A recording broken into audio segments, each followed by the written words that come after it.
Well, shit.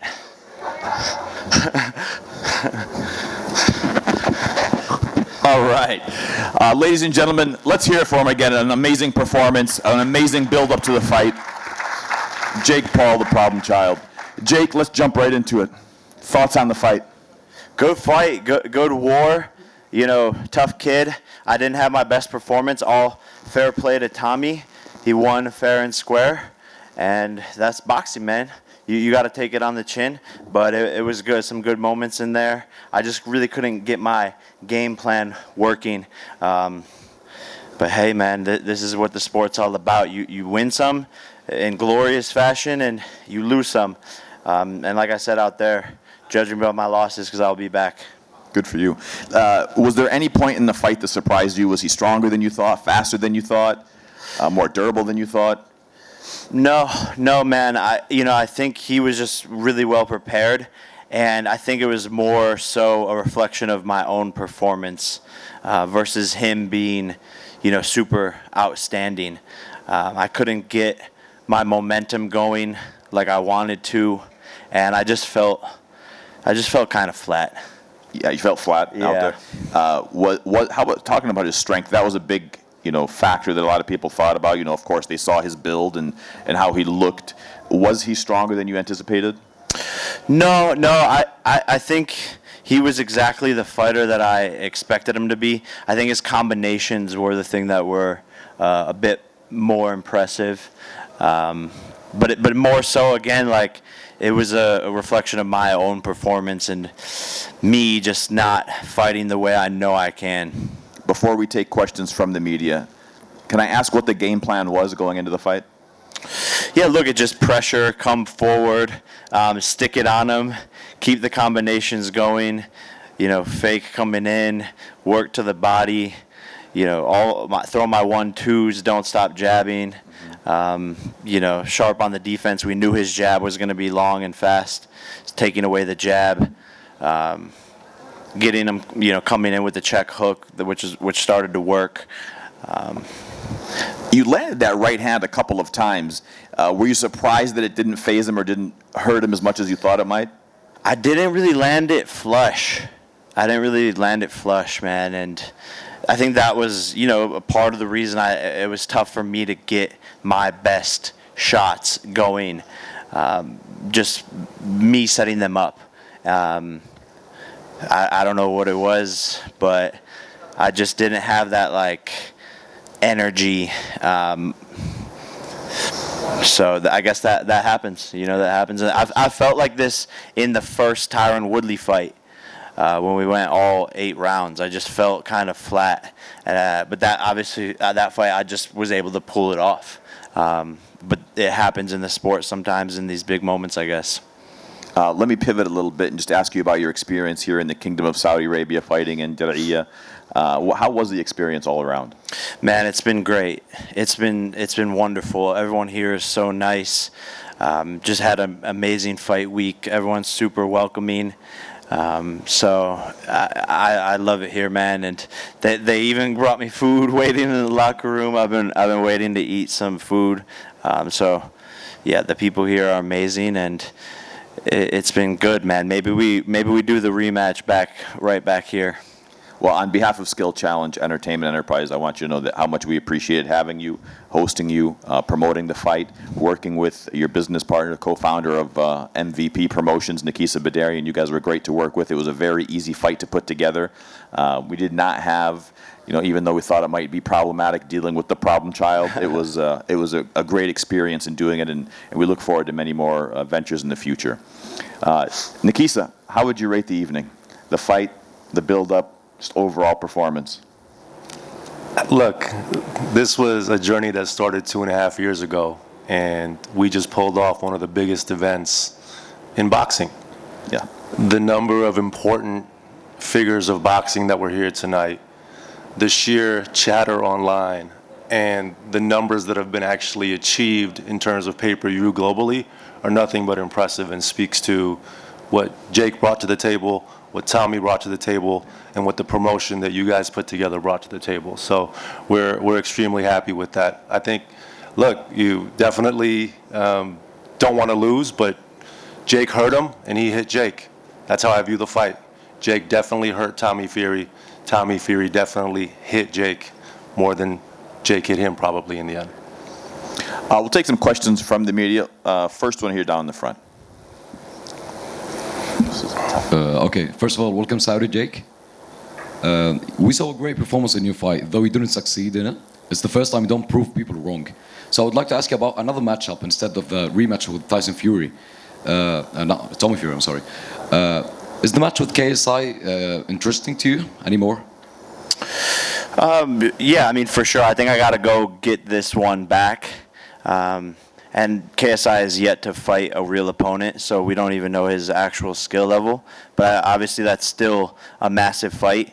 But I'm gonna, go back for this rematch. I just talked to Tommy back in the medical room, and he's like, "Let's go, let's do it again," and he's down for it. So I think that'll be the focus first and foremost.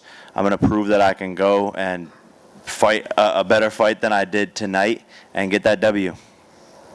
Jake, what do you think would change in the rematch? What would you do different? Man, there's a lot of things. I got to go back and look at the tape and really dissect it. But I know when I'm in a flow state, when I'm feeling good, and when I'm having an amazing night. And this just wasn't that. And look, I don't want to sit here and make excuses, but I know I can be better. Next question. All the way in the back there. Yes, ma'am. Oh, sir. Jake, pro boxing fans, commiserations on the defeat tonight. Can you tell us what you told Tommy just before the decision was read out? I saw you were talking to him in the ring. We just said respect. That was a good war, a good fight. He was impressed by my skill. He said, "Look, I've been doing this since 6 years old, and you've been doing it for 3 years, and you put up a war." So, it was cool. I love the sport for this reason, right? You can be enemies beforehand and saying all this crazy stuff, and then when you beat the blood out of each other at the end of the day, there's just respect there, and that's why this sport's so cool. Next question, sure. Hey, how you doing? Sam Mami Man from Arab News. So, the last time I interviewed you, you were with your brother at Crown Jewel, and both of you guys have main evented in Saudi Arabia. Your brother main evented the WWE's event here, and now you've main evented a boxing event in Saudi. How do you basically see the rise of the sports industry in terms of having global events in Saudi, and what would you like to see from an international participant's perspective happen here? Well, look, man, it's just proving to be an amazing place for all sorts of sports, and the turnout tonight was crazy. We had more American superstars in the building here in Saudi than we do in the States. So this is becoming a hub and just a really awesome place to put on events because the fans turn out. They're so excited, even if they were booing me, but it's all good, man. I have love for everyone here. Next question. Yeah, right there.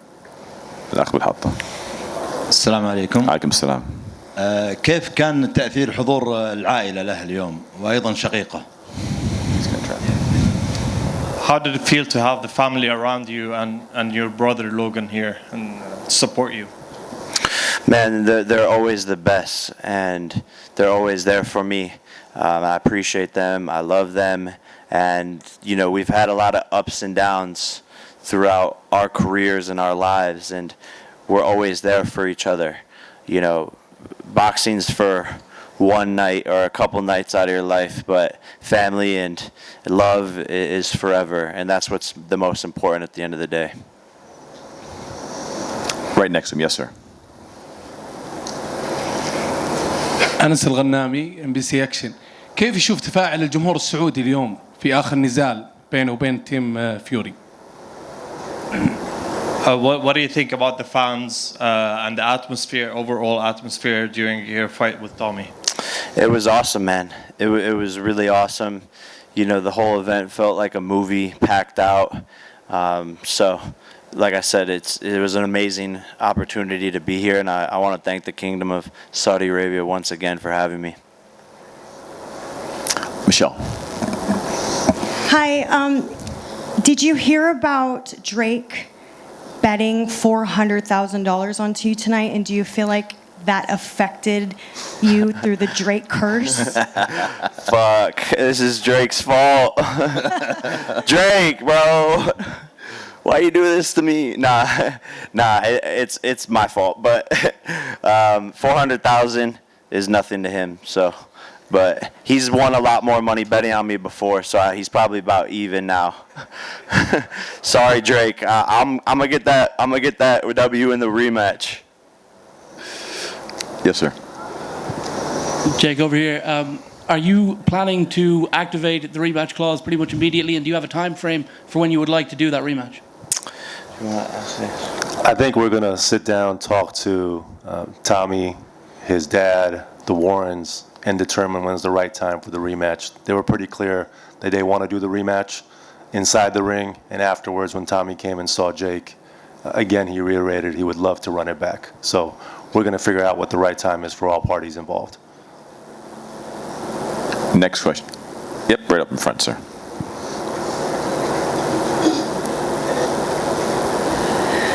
كيف ترى النزالات التي حصلت اليوم؟ وهل هناك نزال أعجبك؟ نزال معين أعجبك؟ Have you watched any of the previous fights that took place before your fights, and what do you think about the Saudi fighters and the other fighters? I didn't get to watch a lot of it. I just saw that Badu Jack won, but that's really it. But congrats to Badu, man. Big moment for him. Radio Raheem up in the front. There we go. I was just backstage with all the Pauls, all the great boxers who were ringside, and to a man, they all said that the performance tonight qualifies you as a true professional boxer in the tradition of the pugilist science. Even though you didn't get the win, does that feel good? Yeah, for sure, man, for sure. I've always known what my own skill level was. And unfortunately, I couldn't pull it off. I knocked him down, which is cool, but still wasn't even my best performance. And I still have a long way to go, man. It's been 3 years as a pro, and I'm doing things on the biggest level, in front of the whole world, global scale. And so I have a lot of room to grow and improve, and that's what I plan on doing. Jake, let me jump in here for a question.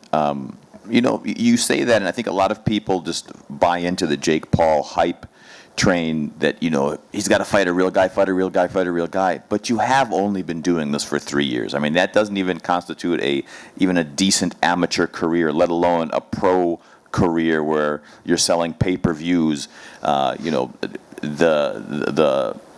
amount of pressure that's on you. Do you think that you're getting a fair shake in how you're classified this early in your career?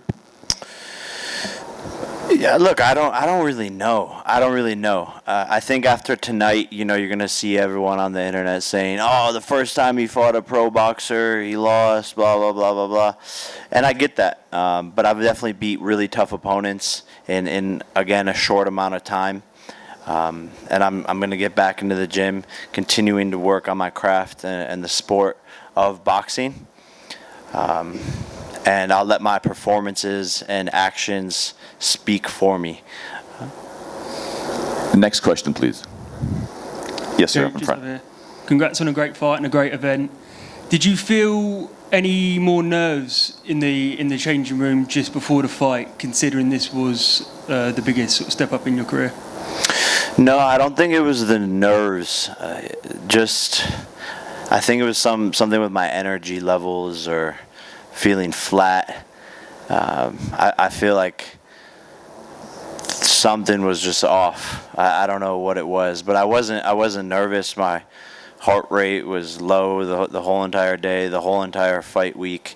So it really wasn't the nerves. And I've felt what it's like to be nervous in a fight, and that sucks, but it wasn't that. So I just don't know. I didn't have my best performance, and that's really all it is.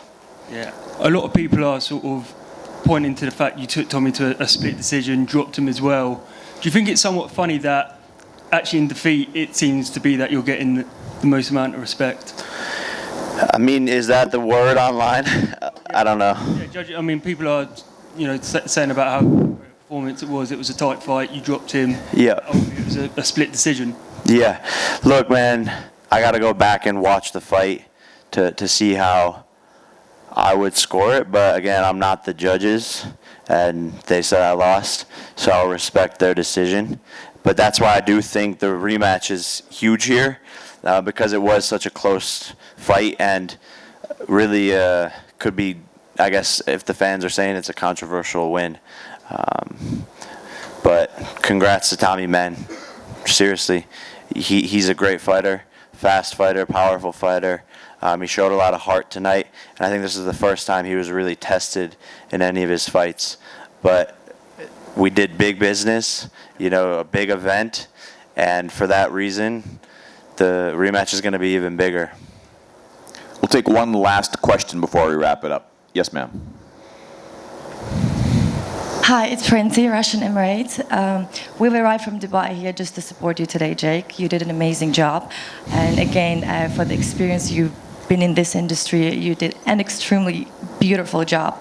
So my question to you is, why did you start boxing? Where did this all come from? Yeah, look, boxing found me in a moment in my life where I needed that discipline. I was going down this weird, crazy path in Los Angeles. That probably would have ended up with me dead or in jail. And seriously, boxing saved my life, and I fell in love with the sport. And that's why I've dedicated everything to it. So I love this sport. I owe this sport a lot, and I'll continue to make a massive impact outside of the ring and inside of the ring. Ladies and gentlemen, the problem child, Jake Paul.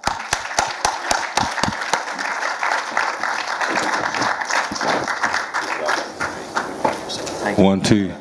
Hey, Jake. I'll be back. 1, 2. Jake, I just want to say, great fight. Welcome to the pros. When you win the fight, they don't give it to you.